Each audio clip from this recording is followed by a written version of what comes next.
Hello friends, இன்றைக்கி அஷ்டசூரணம்ங்கிறது எப்படி பண்ணுறதுங்கிறத பார்க்கலாமா. இது வயிறு சார்ந்த பிரச்சனைகளுக்கெல்லாம் ரொம்ப ரொம்ப நல்லது. இந்த மாதிரி நம்ம பண்ணி வச்சுக்கணும். பண்ணி வச்சுட்டு டெய்லி சாப்பிட்றச்சே முதல் 2 கவளமானோ இதில் நெய்யோ நல்லெண்ணெயோ ஊற்றி சாப்பிட்டா அவ்வளோ நல்லது. இதுக்கு என்னெல்லாம் சாமான், அஷ்டங்கிறதுனால இதில் 8 சாமான்கள் கண்டிப்பாக தேவைப்படும். அது என்னென்னங்கிறத பார்க்கலாம். இது இந்துப்பூ. இது டேபிள் சால்ட்டோ இல்லைன்னா ராக் சால்ட்டு, கல் உப்பு அதெல்லாம் சரி வராது. செந்தா நமக்குன்னு ஹிந்தியில் சொல்லுவா. அது இது இந்துப்பூ. அதுக்கப்புறம் இந்த சுக்கு பொடி. நான் சுக்காவும் வச்சுருக்கேன், ஆனாக்கா டக்குன்னு பண்ணுறதுங்கிறதுனால சுக்கு பொடி இங்கே யூஸ் பண்ணியிருக்கேன். இது கருஞ்சீரகம் கலாஞ்சி. இது ஓமம். இது பால் பெருங்காயம் கட்டி பெருங்காயம் வச்சுருக்கேன். உங்கள்கிட்ட இல்லைனாக்கா ஹீங்கு பவுடராக வைக்கிறதே அதுவும் யூஸ் பண்ணிக்கலாம். இது மிளகு, இது சீரகம், இது அரிசி திப்பிலி. திப்பிலிலேயே பார்த்தீங்கன்னா உங்களுக்கு 2 இது வரும். ஒன்று கண்டந்திப்பிலி, இது குச்சி குச்சியாக இருக்கும். இது அரிசி திப்பிலி. இதுக்கு அளவுன்னு பார்த்தீங்கன்னாக்கா சம அளவு தான், எல்லாமே ஒரே அளவாக இருக்கணும். நான் இன்னைக்கு இந்த சின்ன கரண்டினால தான் எடுத்துட்டுருக்கேன். இது 1 டேபிள் ஸ்பூனாக இருக்கணும். நீங்களும் பண்ணும்போது கொஞ்சம் சின்ன இதுவாக மெஷர்மெண்ட்டில் பண்ணி பாருங்க. ஓகே.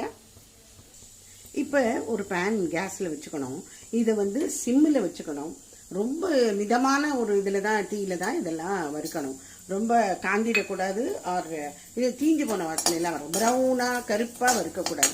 லேசாக சூடு பறக்க வறுத்தாலே போதும். அடுத்தது இதுலேயே மிளகு போட்டுக்கலாம்.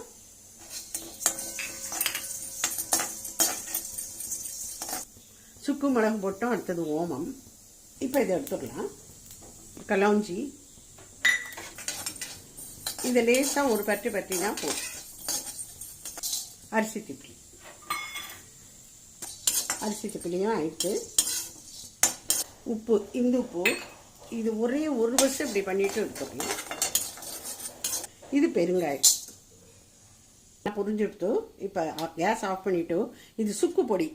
கேஸ் ஆஃப் பண்ணிவிட்டு இதை லேசாக இதை ஒரு பற்றிட்டு போட்டுக்கணும். இது லேசாக ஆறினதுக்கப்புறம் பொடி பண்ணிடலாம்.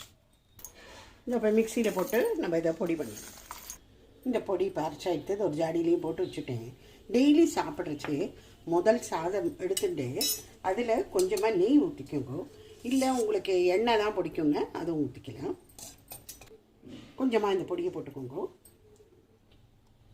இது முதல்ல இந்த மாதிரி கலந்து இந்த மாதிரி சாப்பிடுங்க. டெய்லி 2 உருண்டை சாப்பிடுங்க. அவ்வளோ நல்லது. வயிற்று சம்பந்தப்பட்ட அத்தனை பிரச்சனையும் வரும்.